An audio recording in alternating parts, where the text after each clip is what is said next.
ગુજરાત વિધાનસભામાં જે ગુજરાતના લોકો દરિયા પર માછીમારીનું કામ કરે છે ને તેઓને પાકિસ્તાન પોલીસ દ્વારા એટલે કે પાકિસ્તાન આર્મી દ્વારા પકડવામાં આવે છે અને તેમને ત્યાંની જેલમાં રાખવામાં આવે છે। તે મુદ્દો આજે ગુજરાત વિધાનસભામાં ગાજો હતો અને ગુજરાતના 144 લોકો તે પાકિસ્તાનની જેલમાં બંધ છે અને 1100થી વધારે તેમની જે નાવડી છે તે પણ પાકિસ્તાનમાં જપ્ત છે। કોંગ્રેસના નેતાએ આ મામલે સવાલો પણ ઊભા કર્યા હતા અને તેમણે કહ્યું હતું કે ગુજરાતનો સૌથી મોટો દરિયા કિનારો છે જે 1600 કિલોમીટરનો છે અને માછીમારો છે તે તેમના રોજગાર માટે માછીમારીનું કામ કરતા હોય છે અને કેટલાક કિસ્સામાં તે ભારત છે તેની સરહદ ઓળંગી પાકિસ્તાનની સરહદમાં જતા રહેતા હોય છે અને ત્યાંની આર્મી એટલે કે પોલીસ દ્વારા તેમને પકડી લેવામાં આવે છે, પરંતુ કેન્દ્રની સરકાર છે તેઓ ઝડપીમાં ઝડપી છૂટે તેવા પ્રયાસો પણ નથી કરી રહ્યા અને કોંગ્રેસે આજે વિધાનસભાના ગૃહમાં આ પ્રશ્ન ઉઠાવતો હતો અને સરકાર પક્ષે પણ જવાબ આપ્યો હતો કે ગુજરાતમાં 144 માછીમારો છે તે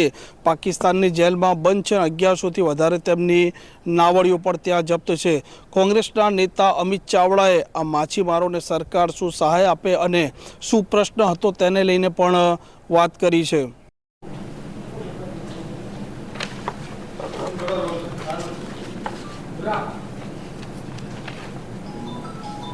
આજે દેશના વડાપ્રધાન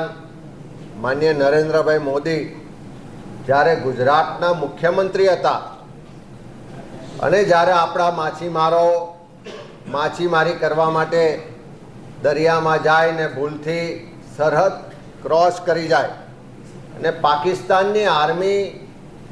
ખોટી રીતે હેરાનગતિ કરવા આપણા માછીમારોની ધરપકડ કરીને લઈ જાય, એમની બોટો જપ્ત કરે, ત્યારે તત્કાલીન મુખ્યમંત્રી નરેન્દ્રભાઈ એમ કહેતા કે દેશની સરકાર નબળી છે, દેશની સરકાર આંખમાં આંખ મિલાવીને પાકિસ્તાનની સરકારને કે આર્મીને જવાબ આપી શકતી નથી, એના માટે 56ની છાતી જોઈએ। પણ આજે ત્રીજી વખત દેશના વડાપ્રધાન બન્યા પછી પણ ડબલ એન્જિનની સરકાર હોવા છતાં ગુજરાતના માછીમારો આજે પણ પાકિસ્તાનની જેલમાં સબળે છે। આજે પણ એની લાખો કરોડો રૂપિયાની જે બોટો છે પાકિસ્તાન દ્વારા જપ્ત કરવામાં આવી છે, બોટો પરત મળતી નથી અને માછીમારોને ખૂબ મોટું આર્થિક નુકસાન થઈ રહ્યું છે। આપણો મોટો દરિયાકાંઠો માછીમારી મુખ્ય વ્યવસાય, એટલે અનેક માછીમારો કાયમ ફિશિંગ કરવા જાય ત્યારે ભૂલમાં સરહદ ક્રોસ થતી હોય છે। આજે એની ચિંતા કરીને વિધાનસભાની પ્રશ્નોત્તરીમાં મારા દ્વારા અને અમારા સાથી ધારાસભ્ય શૈલેષભાઈ દ્વારા પ્રશ્નો પૂછવામાં આવ્યા હતા કે કેટલા માછીમારો આજે પણ પાકિસ્તાનની જેલમાં છે, કેટલી બોટો જપ્ત કરવામાં આવી છે, તો એના જવાબમાં સરકારે જવાબ આપ્યો છે કે આજે પણ 144 માછીમારો પાકિસ્તાનની જેલમાં સબળે છે, એમને ટોર્ચર કરવામાં આવી રહ્યા છે, એના પરિવારો અહીંયા રાહ જોઈને બેઠા છે, પણ એ માછીમારોને છોડવામાં આવતા નથી। સાથે સાથે 1173 જેટલી બોટો જે આ માછીમારોની પાકિસ્તાન આર્મીએ જપ્ત કરી છે એમાંથી એક પણ બોટ આજ દિન સુધી પાછી મળી નથી। ત્યારે કહેવાનો મતલબ કે 56ની છાતીની વાતો કરવાવાળા, લાલ આંખ બતાવવાવાળા આજે દેશના વડાપ્રધાન છે, ડબલ એન્જિનની સરકાર છે, તેમ છતાં ગુજરાતનો માછીમાર આજે પાકિસ્તાનની જેલમાં સબળે છે। આ માછીમારોની 1100 કરતાં વધારે બોટો જે પાકિસ્તાને જપ્ત કરી છે હજુ પણ પાછી મળતી નથી। ત્યારે અમે સરકારને કહેવા માગીએ છીએ, વડાપ્રધાનને વિનંતી કરવા માગીએ છીએ કે લાલ આંખ બતાવો,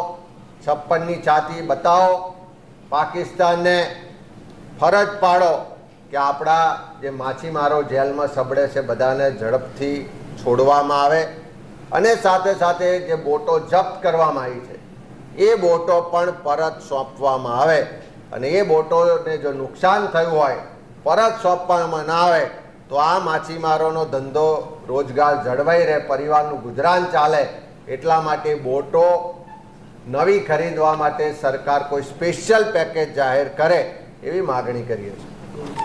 આમાં ગુજરાતના માછીમારો છે એક લાંબા સમયથી તે પાકિસ્તાનની જેલમાં બંધ છે, તેમના પરિવારજનો ગુજરાતમાં અવાજ ઉઠાવે છે, કેન્દ્રના મંત્રીને પણ મળતા હોય છે, પરંતુ આ માછીમારો છે તે ઝડપીમાં ઝડપી છૂટતા નથી। થોડાક દિવસ પહેલાં અમદાવાદમાં પણ આ માછીમારો જે પાકિસ્તાનની જેલમાં બંધ છે તેમના પરિવારજનો ભેગા થયા હતા, ચોધાર આંસુએ રડી રહ્યા હતા અને વિનંતી કરી રહ્યા હતા કે રાજ્યની સરકાર આ મામલે દખલ કરે અને કેન્દ્ર સરકાર છે તેમનું પણ ધ્યાન દોરે, જેથી કરીને આ પાકિસ્તાનની જેલમાં બંધ ગુજરાતના લોકો અને ભારત દેશના લોકો જે સપડાયેલા છે ને બંધ છે તે ઝડપીમાં ઝડપી છૂટે। આ પ્રકારના સમાચાર, પ્રકારના અહેવાલ માટે નવજીવન ન્યૂઝની ચેનલ જોતા રહો। નમસ્કાર। વૈષ્ણવજન તો